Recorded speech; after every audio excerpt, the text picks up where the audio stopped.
I want to welcome you to the December 18th, 2022 message here at Meadowbrook as we come to this last Sunday before Christmas and Advent. We're going to be looking at Worship Christ, the Newborn King, from Matthew chapter 2, verses 1 through 12.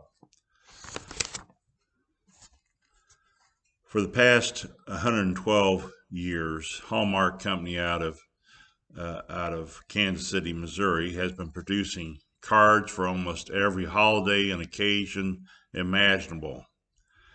But back in 1951, they came up with a marketing campaign where they would partner with NBC to produce the Hallmark Hall of Fame. And their first show was going to be at Christmas 1951. The program director for NBC decided to contact a composer who would come up with a Christmas opera for this first presentation, and it would actually be the first actual opera on live TV anywhere. And so he contacted Giancarlo Menotti, who is an Italian American who had immigrated to America as a child, and to come up with an idea for this opera, to compose an opera. And Menotti, he struggled for quite a while trying to, what was he going to do? And one day, as he was visiting the Metropolitan Museum of Art in New York City, he found himself standing in front of Hieronymus Bosch's 1475 painting called The Adoration of the Magi, which is the wise men worshiping the baby Jesus. This famous painting from the Middle Ages shows the what they've determined to be the three wise men giving their gifts of gold, frankincense, and myrrh. Now, for Menotti, who grew up as a child in Italy, he was not used to Santa Claus bringing the gifts on December 25th, but the three kings, or the three wise men, bringing the gifts on January 6th, or Three Kings Day, or you might know it as Epiphany. And so when he saw that painting, he knew what he would do the opera on, and he composed an opera called Amahl and the Night Visitors.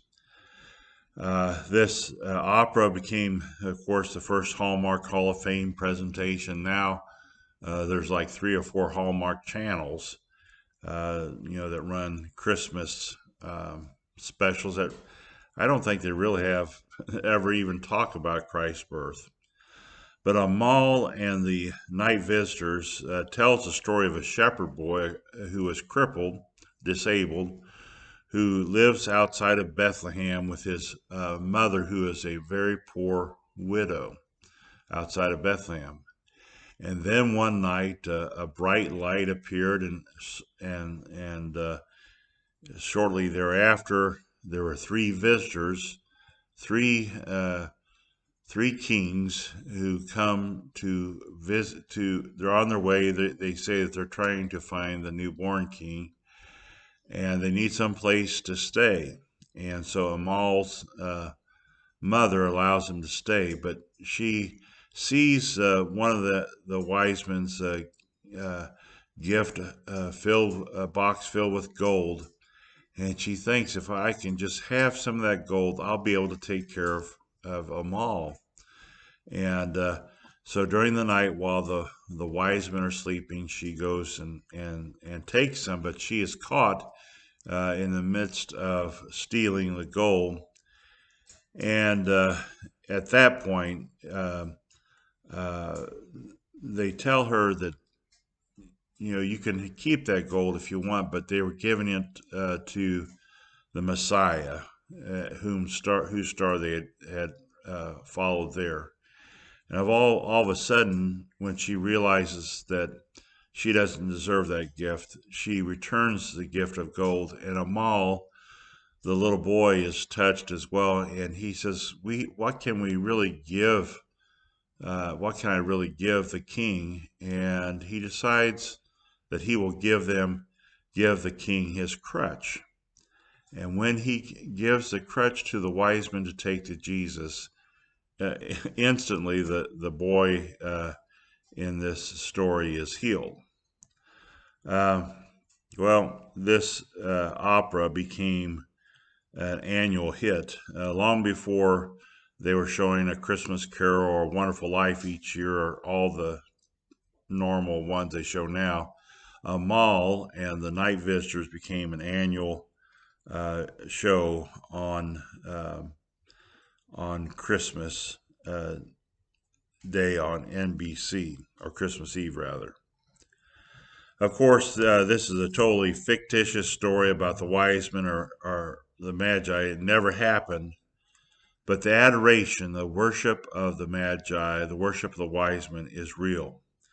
For they did indeed see a miraculous star in the east, and they came and worshiped Christ, the newborn King. And today, as we read from Matthew 2:1-12, let us come as well and worship Christ, the King, and give our hearts and lives to him. And we're going to read now from Matthew chapter 2, 1-12, where it says, after Jesus was born in Bethlehem in Judea, during the time of King Herod, Magi from the east came to Jerusalem and asked, where is the one who has been born King of the Jews? We saw his star when it rose and have come to worship him. And when King Herod heard this, he was disturbed, and all Jerusalem with him. And we had called together all the people's chief priests and teachers of the law. He asked them where the Messiah was to be born. In Bethlehem, in Judea, they replied, for this is what the prophet has written. But you, Bethlehem, in the land of Judah, are by no means least among the rulers of Judah. For out of you will come a ruler who will shepherd my people Israel. Then Herod called the Magi secretly and found out from them the exact time the star had appeared. He sent them to Bethlehem and said, go and search carefully for the child, and as soon as you find him, report to me so that I too may go and worship him. After they had heard the king, they went on their way, and the star they had seen when it rose went ahead of them until it stopped over the place where the child was. When they saw the star, they were overjoyed. And on coming to the house, they saw the child with his mother Mary, and they bowed down and worshipped him. Then they opened up their gifts and presented him with gifts of gold, frankincense, and myrrh. And having been warned in a dream not to go back to Herod, they returned to their country by another route. After Jesus was born in Bethlehem, in Judea during the time of King Herod, Magi from the east came to Jerusalem and asked, where is the one who's been born King of the Jews? We saw a star when it rose and have come to worship him.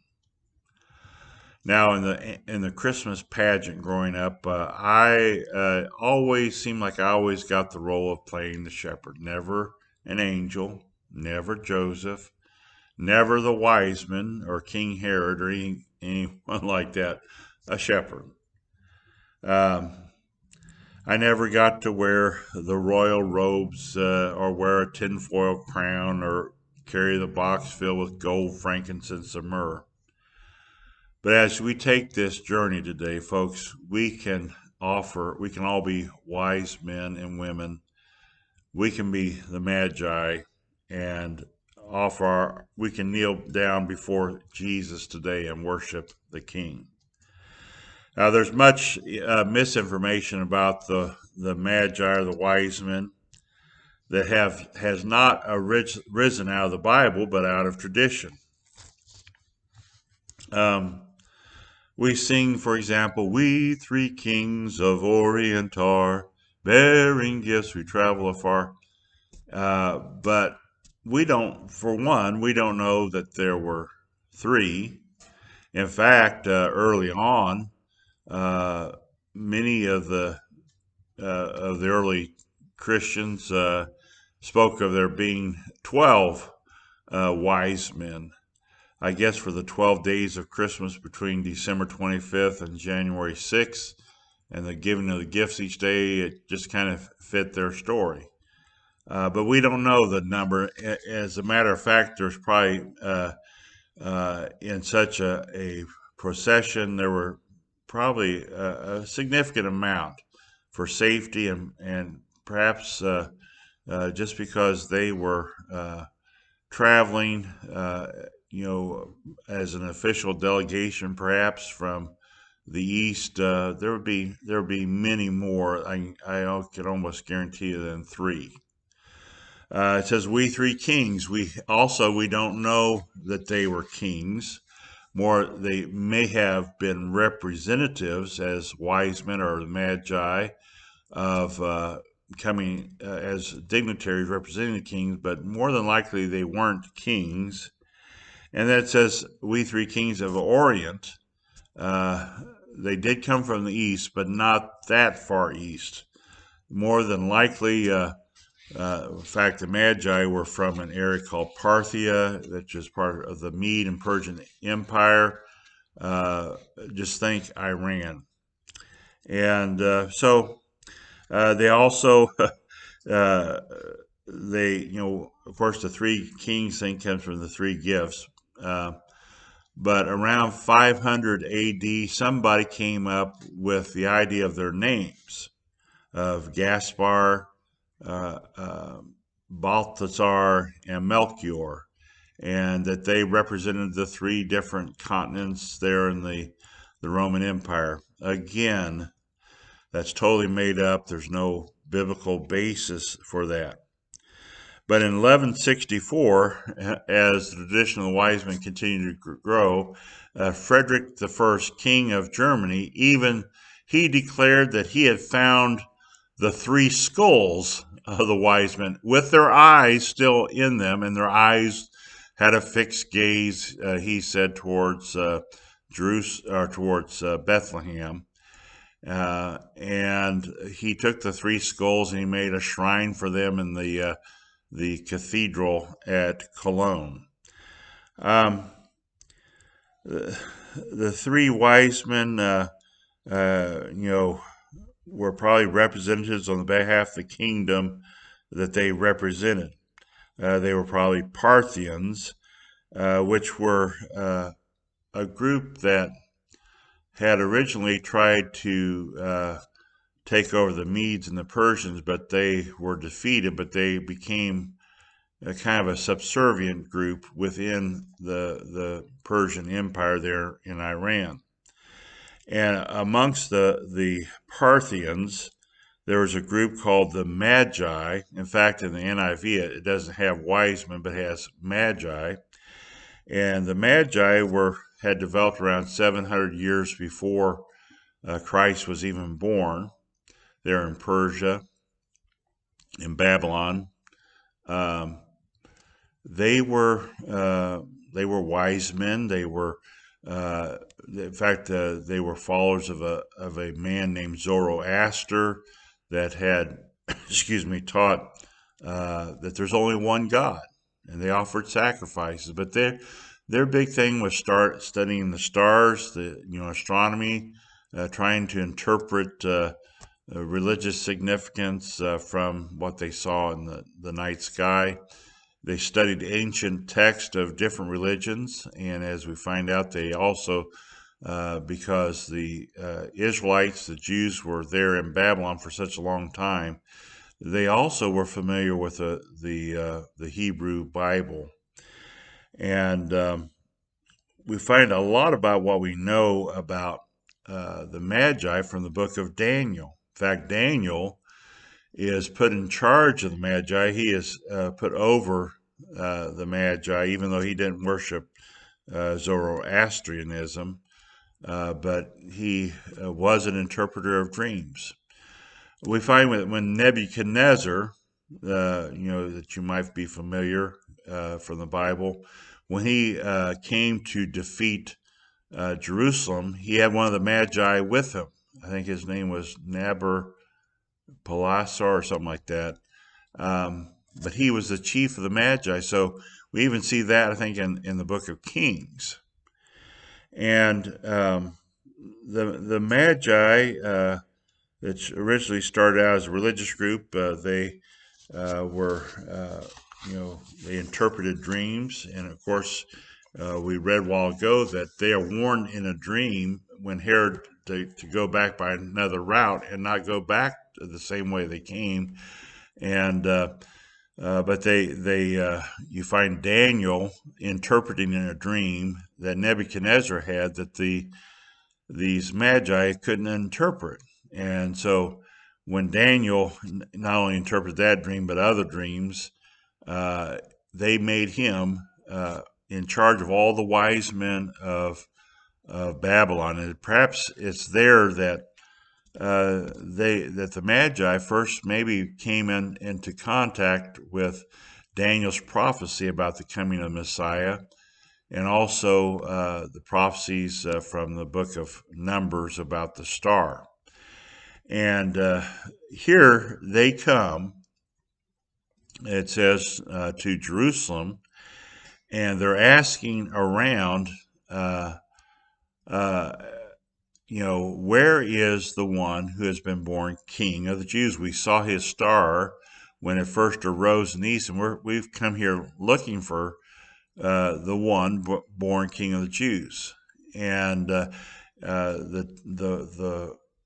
word here for asking means that they'd been asking around. Just they didn't ask one time. They've been going around asking everybody, "Hey, where's the one born King of the Jews?" The Magi, by the way, I meant to mention, that's where we get the word magic from. And by the time of Jesus, we find that there were Magi that had made their way to even places like Samaria. If you look in Acts chapter 8, you find Simon Magus. That means he was he was a Magi, but some of these were charlatans, you might say. They were literal sorcerers. They would try to amaze people by magic and mysticism.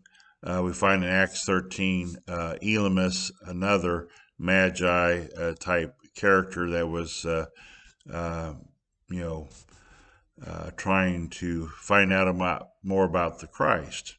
But anyway, these Magi, however many there were, had made quite a journey. I estimate around 1,100 miles from modern day Iran to Jerusalem. That'd be like from here, Springfield to or Auburn to Albuquerque, New Mexico. That would be quite a journey. But they come seeking the King, and what a journey. They come seeking to, they say, to worship the newborn King. Now, when King Herod heard this, he was quite disturbed, as all Jerusalem with him. As they're asking around, the word comes to Herod that there's these people from Parthia that say they're looking for the one born, the newborn King, and they come to King Herod, to his royal court, asking, where's the one born King of the Jews? We've seen the star when it first arose in the east. Now, one of the reasons this might have been disturbing for Herod was that around 40 BC, the Parthians had come trying to take over Israel. And so he hears these guys coming, these officials from Parthia, from Persia coming. That gets his attention because they had battle about 35 years earlier. So this is setting off alarms. But also, King Herod himself was very suspicious. He was insanely protective of his position there. Herod was not he was called King of the Jews, but he was not Jewish. In fact, he was descendant of Esau. He was an Edomite, But around 40, 50 years earlier, his dad, Antipater, had done a favor for Julius Caesar. Now, you've heard of Julius Caesar. And Julius Caesar appointed King Herod's father, Antipater, the governor over all of Syria, which included Israel. And Antipater asked if his son, Herod, could be the prefect or the ruler over the area of Galilee. So by the time Jesus is born, Herod had been around for quite a while. But as I mentioned, the Parthians came, tried to take over, and around 40 BC, Herod was successful in pushing out this enemy force out of Palestine. And as a reward, Octavius and Mark Antony, who Octavius later becomes Caesar Augustus, they gave Herod control over all of Palestine. And he asked if he could be known as the King of the Jews. And so for many years, in fact, he reigned over Palestine from 40 to his death in 4 BC. And he did some amazing things. He built a city called Caesarea, named after Caesar Augustus. When the Great Famine came in Israel around 25 BC, he suspended the paying of taxes, and he even melted down some of his own gold plates and silverware to sell to raise money to feed the people. And then in 19 BC, he started the expansion and rebuilding of the temple that took, I think, 40 years. Even after he died, the rebuilding continued. The temple there in Jerusalem, and he was trying to make points there to prove that he truly was the King of the Jews. But the further along that he got, he became very protective. In fact, he became insanely suspicious of those around him. He thought his mother-in-law and father-in-law were trying to overthrow him, so he had his mother-in-law and father-in-law put to death. He also had 2 of his own sons killed, Aristobulus and another one. And then finally he had his own wife, Miriam, killed. And then when he found out she really wasn't trying to overthrow him, then he was filled with remorse. But that wasn't enough. He had a 3rd son killed before it was all over with. And when he died in 4 BC, he left instructions because he knew that he was so hated that no one would mourn for him. So he had all the leading citizens of Jerusalem rounded up and imprisoned with the instructions that when he died, they were to be put to death, and therefore there would be mourning when he died. So when these wise men come and they're asking, "Where is the one born King of the Jews?" That troubled not only Herod, but it says all of Jerusalem was disturbed with him. And he summoned the chief priest, the chief priest is the high priest, the top priest, which is a political position at this time. And then the chief priests were the ones that ran the temple and were in charge of the sacrifices and the worship at the temple. He summoned them and the teachers of the law, the experts of the law, and he says, where does it say that the King of the Jews, the Messiah, is to be born? And immediately, without hesitation, because this is a very well known fact that the Messiah would be a descendant of David, and they quoted Micah 5:2, "But you, Bethlehem Ephrathah, though you are by no means least among the rulers of Judah, for out of you will come a ruler who will shepherd my people Israel." And so they knew the prophecy. In fact, in Matthew 2, I think there are 4 prophecies that are quoted that are fulfilled here in Matthew 2. I read somewhere that in the Old Testament, there are 330 prophecies about the coming of Jesus, the coming of Christ, that are all fulfilled in Jesus. Lee Strobel, I think, in the Case for Christ or Case for Faith, said something like, if just four of these 330 prophecies were fulfilled in one person, the chances of that happening are something like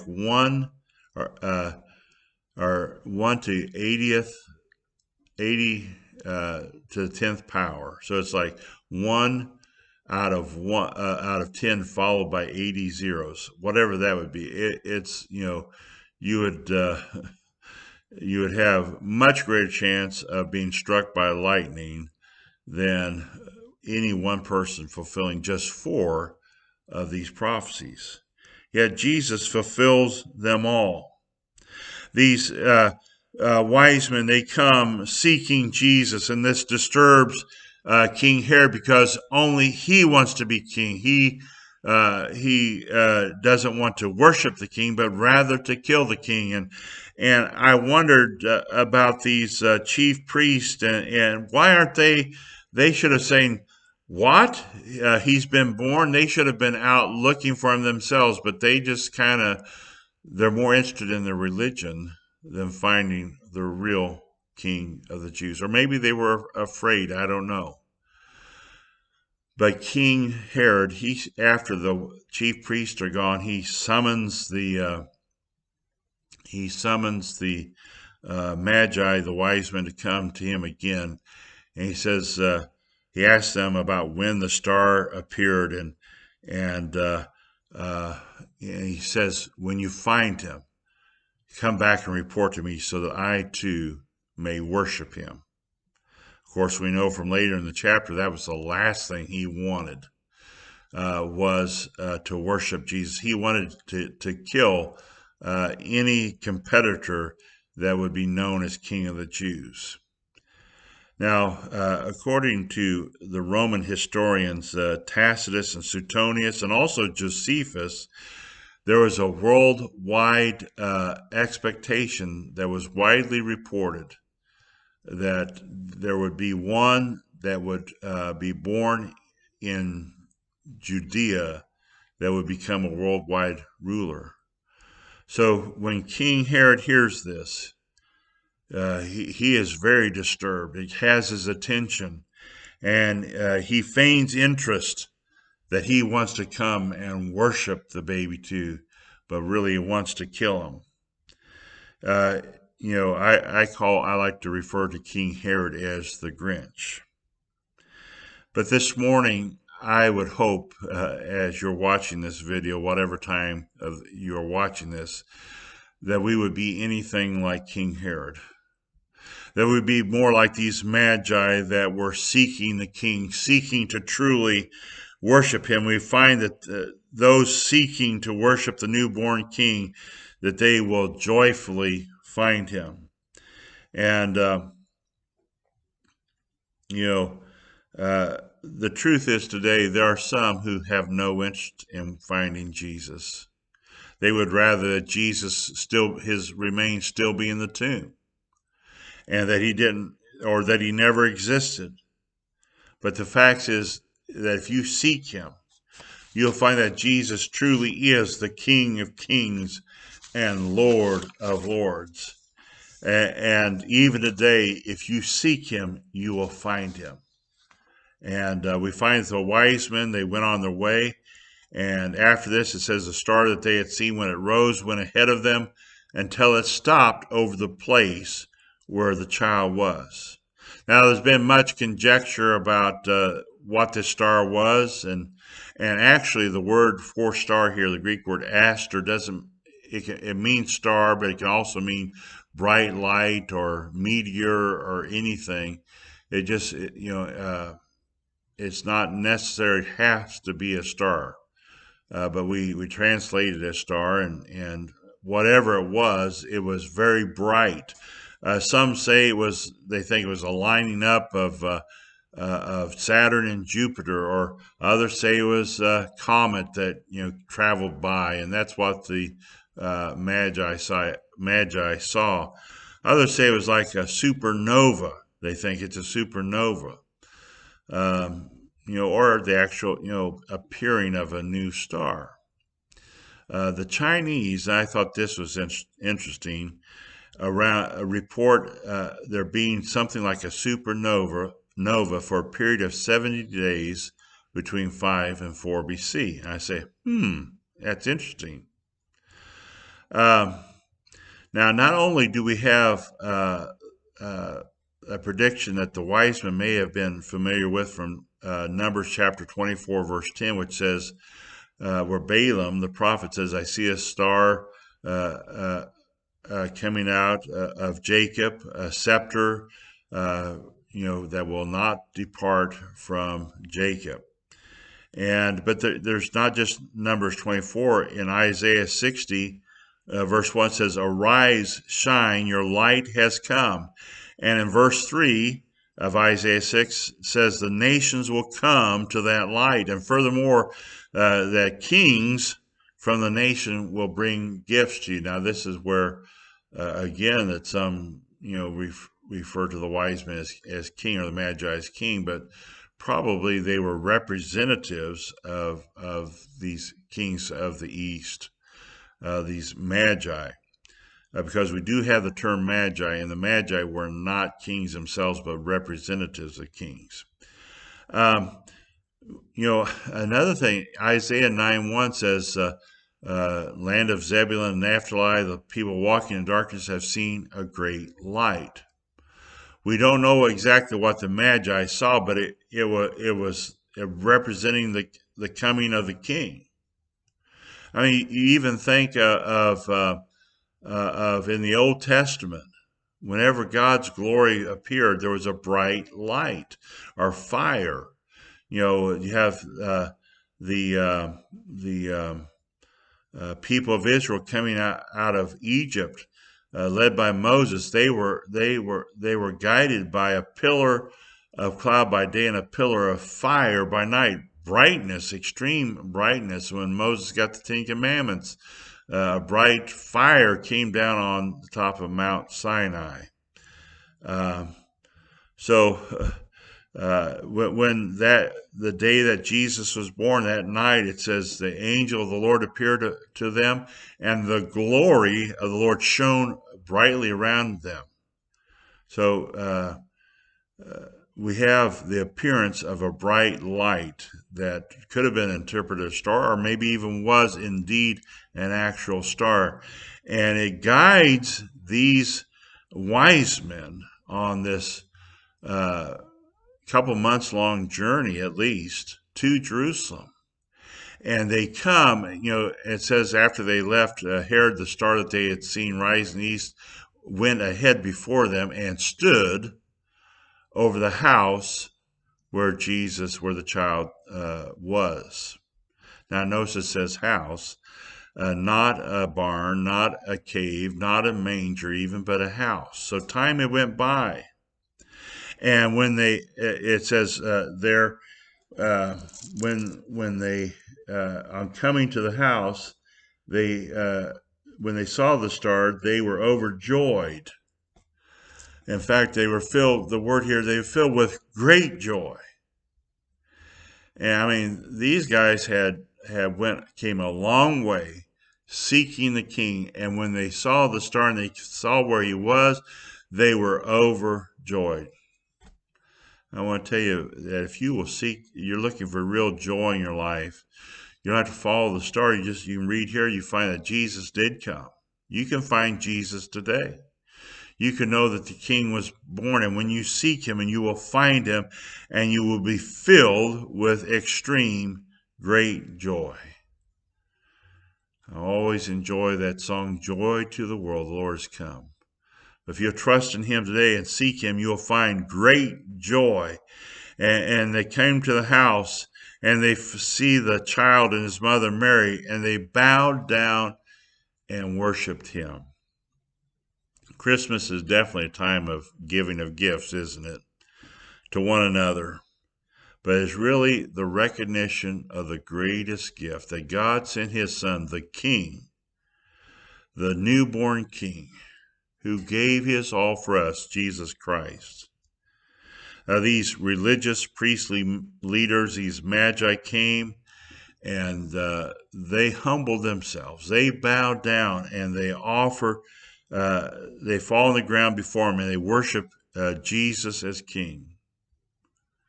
Now, in the Old Testament, when Solomon became king, you may recall the Queen of Sheba comes and she brings gifts of gold and of incense and of spices to Solomon. The Roman philosopher Seneca, a contemporary of Jesus, in fact, he was born in 4 BC as well. He says, you do not enter, now Seneca was a Roman philosopher. He says, you do not enter the presence of the king without gifts, particularly that the appropriate gift to give a king is gold. And these are our royal gifts. These are gifts fit for a king. It's very obvious that they are recognizing him as a king, and the gift of gold recognizes Jesus as king. At Christmas time, we get caught up in what we're going to give our kids, what we're going to give Aunt Susie or Uncle John or Grandma or Grandpa, but we need to get caught up in the worship of the one who came to be king.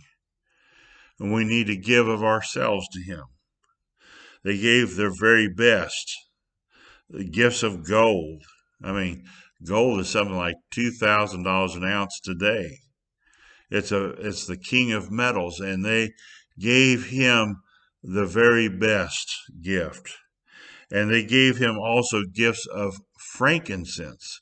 Now, frankincense was used even at the temple. I understand it was sometimes offered along with sacrifices, creating this incense that went up with the sacrifice, the smoke of the sacrifice to God. It was a gift for a priest. And then, of course, in the temple, you have the altar of incense as well. And so it's a gift of that would be given to first of all, it recognized that Jesus was God, his divinity, and that he was not only king, but the Son of God as well. And it was a gift of worship of God. And finally, they gave to the child Jesus the gift of myrrh. Now, myrrh, we read about it elsewhere, being mixed with, in the Bible, with wine, as did it happen when Jesus was crucified. They offered him wine mixed with myrrh, but he refused it. It was kind of a, not a sedative, but a anesthetic to dull pain. But it was also used to embalm the dead, particularly the rich people. The poor person would not have been able to afford this. We find that when Jesus was buried, there in John chapter 20 or 19, end of 19, that Nicodemus went out and bought 75 pounds of myrrh and aloes and mixed together as to embalm the body of Jesus. And it points forward to when Jesus would give his life and be buried. But all these gifts, even if the thing about the frankincense of myrrh, these were all a very expensive gifts offered to Jesus as worship. These were gifts fit for a king. These magi had taken a great journey looking for the king, and they found him with great joy, and they bowed down and worshiped him. Would you do that today? You know, that's the thing about Christmas. It's about the birth of a king. We have all this other fall-to-raw stuff, this fun elves and flying reindeer, and Christmas stockings and all that stuff. 'Twas the night before Christmas. But the real deal is that a king was born, Jesus Christ. And he came and he was born and he lived and died and rose from the dead. And he's coming again as King of Kings and Lord of Lords. The real question is, will we worship the King? Will we bow before him? In his 1816 song, Angels from the Realms of Glory, James Montgomery wrote about the wise men. He says, sages, leave your contemplations, brighter visions beam afar. Seek the great desire of nations. Ye have seen his natal star. Come and worship, come and worship. Worship Christ, the newborn King. I hope that you will worship the Lord Jesus, that you will realize that what you're looking for, that what you're seeking for in the journey of life, is what these wise men found when they followed that star from a great distance. Don't be like the King Herod the Grinch, I call him. Be like these magi, these wise men, who came seeking Jesus and joyfully found what they're looking for. What you're looking for is Jesus, folks. He is what will bring you great, great joy. Amen.